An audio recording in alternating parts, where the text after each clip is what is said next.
Assalamualaikum warahmatullahi wabarakatuh to all my brothers and sisters in Islam. And hello everyone. So I've been still seeing a lot of comments and I didn't expect na yung video po natin is magba-viral, no? Since ang main question nila is ano yung nag-udyok sa akin para i-embrace yung Islam. So honestly, ito po yung nangyari, no? Kasi last Ramadan, when I went home in Philippines, I experienced this encounter, no? Nasa kotse po ako and ito yung tinatawag namin sa Islam na jinn. So ito yung mga hindi tao. So possible siya talaga. And in Islam, we also believe kung ano po yung pananiniwalaan din po ninyo. And ang ginawa ko nung time na yon, nagpray ako intentional. Pero still nandun pa rin siya. And that time kasi, nagtatry na ako magbasa paunti-unti ng Quran. So, ang ginawa ko, may pinlay lang ako na prayer that time. I think it's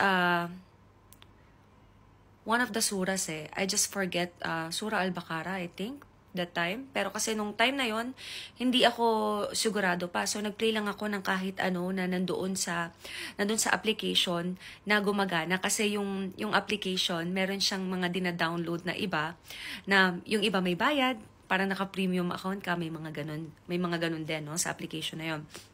So, after ko siyang i-play, alam niyo, gumaan yung pakiramdam ko. Then sabi ko, every time na, of course, na makakaramdam ako ng takot. And then, that is also the time that I started talking to Allah. That is the time na nagsimula na ako na, ito na yun. Kasi nung time na takot ako, yung prayer, yung nakasave sa akin, aside sa intentional prayer natin, no? So, right now po, ang ginagawa ko po, Ramadan po, nagpa-fasting po ako ngayon, and I do the prayers 5 times a day, hindi po ako nakakalimot na mag-pray. And syempre, ang number 1 po kasi, kahit anong religion po kayo, no, is yung respect nyo po sa kapwa ninyo, mapaibang religion man yan, magkaiba man ko yun ng belief. Naniniwala ako na number 1 po talaga is yung respeto nyo sa kapwa para irespeto rin po kayo. So ako, may nabasa rin akong comment na for example, parang sinabi nila, close ka pa rin ba sa mga kaibigan mo noon? Meron po akong mga kaibigan talaga na talaga masasabi kong kaibigan ko at hindi ko nakasama or hindi ko kakilala lang, na lumalabas kami, ako nakabalot ako kung sila ay naka-fitted or kung ano suot nila, nire-respeto ko yun. Ganon din po sila sa akin, nire-respeto nila kung paano na ako manamit ngayon, kung saan na lang ako pwede, kasi syempre coffee shop na lang talaga ako, kakain na lang kami, kasi alam naman po natin yung mga bawal po sa Islam, no? So, hindi naman din po ako mag-e-educate kasi marami pa po akong kailangan matutunan. Ang ma-advise ko lang po sa mga kasi marami rin nag-comment na gusto po nilang mag-revert.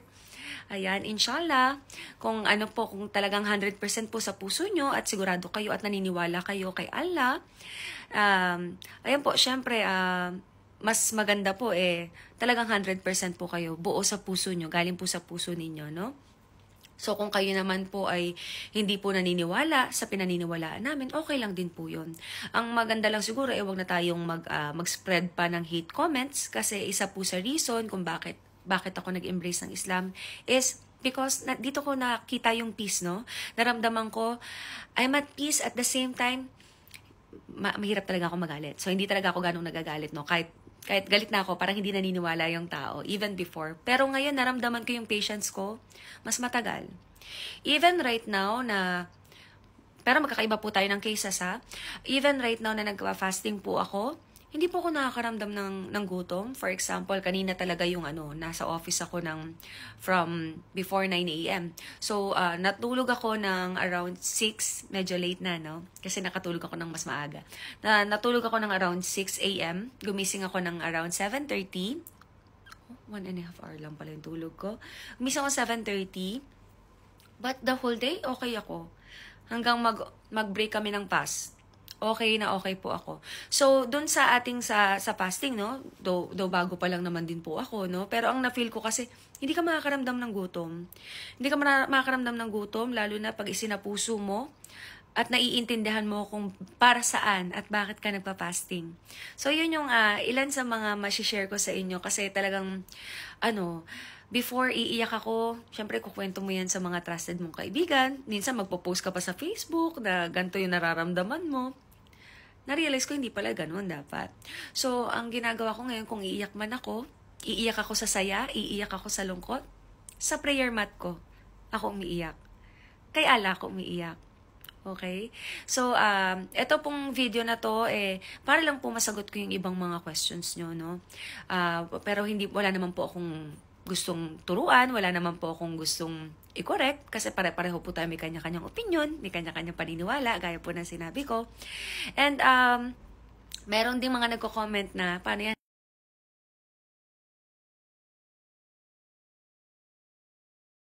So, naputol po, may tumawag. Commercial break. So, usually talaga, pag sinasabi namin, actually, ang proper na banggit kay Allah, Ana Subhanahu wa Ta'ala. So, yun talaga yung proper. And sa mga nandiyan po na nagtatanong is, kailangan ba is nakahijab sila? Or mandatory ba yun? Kailangan ba magpalit ng pangalan? Ako po, actually, choice ko po na magpalit ako ng pangalan talaga. And happy ako. Hindi naman sa ayaw ko yung pangalan ko, pero parang nung in-embrace ko po kasi yung Islam, parang gusto kong, as in, baguhin lahat. Baguhin ba yung mga, syempre, nakilala po ako sa pangalan na yon na ang ginagawa ko ay ganito. So, ngayon po makikilala nyo ako bilang Farah na. Para naman, hindi, parang ito na po yung image ko ngayon, ito na po yung imahe ko ngayon. And, happy ako kasi marami naman pong natutuwa. And normal din po yun, expected ko po yun na may mga magre-react po ng iba-iba dahil may kanya-kanya nga po tayong opinion. So, ayun lang po. And ano pa bang mai-share ko? Parang nasabi ko na no?